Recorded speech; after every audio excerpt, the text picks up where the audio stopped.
क्या आप pregnancy plan करना चाहते हैं? पता है प्री प्रेगनेंसी में क्या करना चाहिए?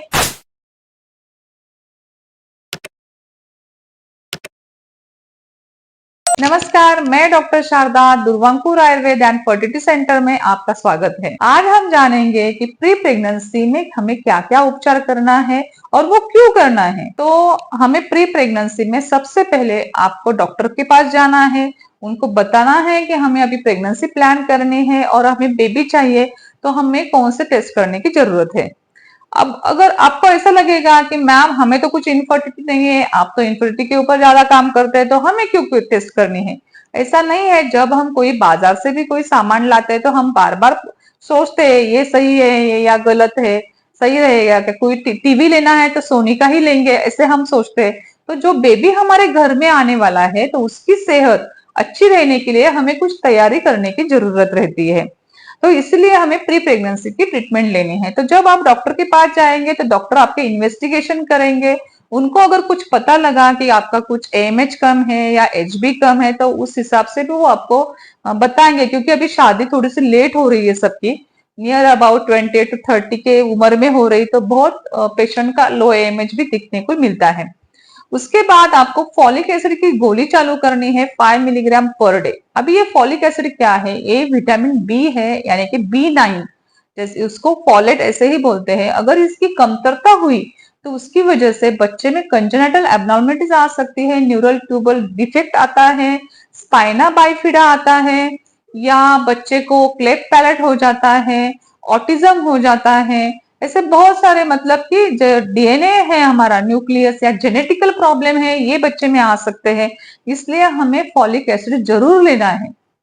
और इससे क्या होगा, फॉलिक एसिड बच्चे के लिए भी यूजफुल है और आपके लिए, यानी कि आपका एनीमिया नहीं होता है, आपको आपको डिप्रेशन नहीं लगता है, जो बार बार मूड चेंजेस होते हैं वो भी आपके होते नहीं है। अगला क्वेश्चन पेशेंट्स का रहता है, फिर फॉलिक एसिड तो एलोपैथिक है मैम, तो आयुर्वेद के माध्यम से हम कैसे लेंगे। तो आयुर्वेद में शतावरी कल्प में फॉलिक एसिड है, वो आप सुबह शाम एक एक चम्मच आप ले सकते हैं। जवस है वो भी आप ले सकते हैं, उसमें भी omega 3 fatty acid folic acid है। उसके साथ आप सब जो हमारे मूंग है, मटकी है, वो भी आप ले सकते हैं, सब सीरियल्स आप कर ले सकते हैं, चना है उसमें भी है। वैसे भी उसके साथ जो एग्स रहते हैं, अंडे में भी फॉलिक एसिड मिलता है। नट्स उसमें भी है, सीड्स, पंपकिन सीड्स इसमें भी है फॉलिक एसिड, वो सब आप ले सकते हैं। दूसरा मैं आपको बताऊंगी कि पंचकर्मा, पंचकर्मा ये बहुत जरूरी है, क्योंकि आपका स्पर्म और ओवम, फीमेल एग्स, ये जो मिलते हैं तो वो मिलने के साथ बच्चा तो कंसीव हो जाता है, लेकिन आपके जो अच्छे गुण है वो जैसे बच्चा कैप्चर करता है, वैसे ही आपके जो खराब गुण है यानी कि दुर्गुण है वो भी बच्चे में आते हैं।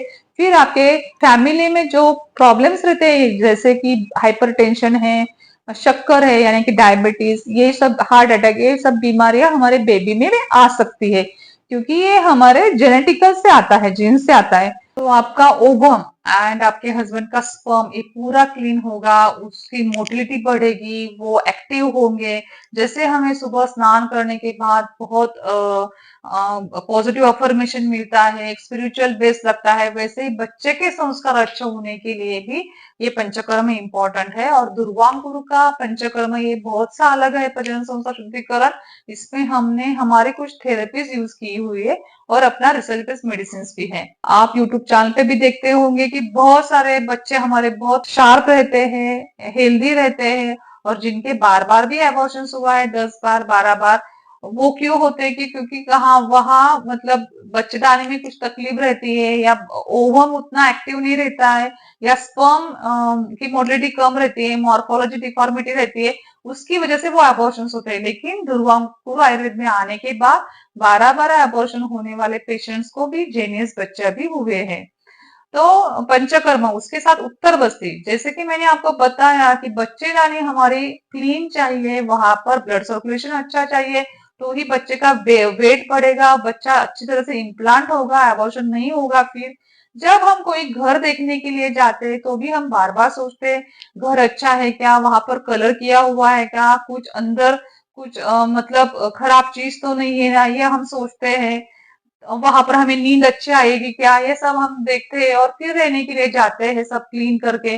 तो जहाँ पे हमारा बच्चा रहने वाला है 9 महीने, उसका घर कैसे चाहिए, उसको वहां पर हैप्पीनेस चाहिए, वहां पर उसको सुरक्षित फील होना चाहिए, उसको ब्लड सर्कुलेशन अच्छा चाहिए, इसलिए हमें उत्तर बस्ती भी करना चाहिए। तो बच्चे का घर अच्छी तरह से होगा तो बच्चे का अबॉर्शन नहीं होगा, आपका बीपी नहीं बढ़ेगा, ब्लड सर्कुलेशन अच्छा होगा, बच्चा 9th मंथ तक जाएगा और आपको पूरा वेट का हेल्दी बेबी मिलेगा। और उसी के साथ मैंने आपको बताया कि आपको कुछ आयुर्वेदिक मेडिसिन चालू करनी है, जैसे कि गर्भस्थापक, गर्भ विषनाशक द्रव्य मेडिसिन रहती है, सारेवा, मंजिष्ठा, काकोली क्षीर, काकोली शतावरी, ज्येष्ठमध जैसी दवाइयां हैं, कि वो दुर्वांकुर आयुर्वेद की सुगंधा सुप्रजा ये टैबलेट्स है, कि जो मासानो मास आपके हर महीने में ग्रोथ होता है बेबी का, और जिनका जेनेटिकल प्रॉब्लम था उनको भी अभी बेबी नॉर्मल हमारे यहाँ पे हुआ है, कि जिनका पहला बेबी डाउन सिंड्रोम है, हंटर सिंड्रोम है, ऑटिज्म है वो बच्चों को, लेकिन उनका सेकंड बेबी अपने दुर्वांकुर आयुर्वेद में अच्छा हुआ है। तो अब ये 25 ईयर्स से मैं ये काम कर रही हूँ, और मैंने ऐसे बहुत सारे, मतलब बहुत हजारों पेशेंट्स को मैंने ये सब ट्रीटमेंट की वजह से, अपने रिसर्च की वजह से उनको बहुत अच्छे बच्चे हुए हैं। और मुझे कहना चाहूंगी कि ये आयुर्वेद का नॉलेज आप अपने तक पहुंचे, इसलिए हम ये इम्पोर्टेंट वीडियो हम बनाते हैं। आपको अगर आज का वीडियो अच्छा लगा तो लाइक कीजिए, हमारा यूट्यूब का चैनल सब्सक्राइब कीजिए, और ज्यादा से ज्यादा लोगों तक जो प्रेगनेंसी प्लान कर रहे हैं, मतलब आपकी बहन रहेगी या देवरानी रहेगी, देवर रहेंगे या आपके फ्रेंड रहेंगे, उनको ये भेज दीजिए तो उनको ये महत्वपूर्ण वीडियो मिलेगा। धन्यवाद।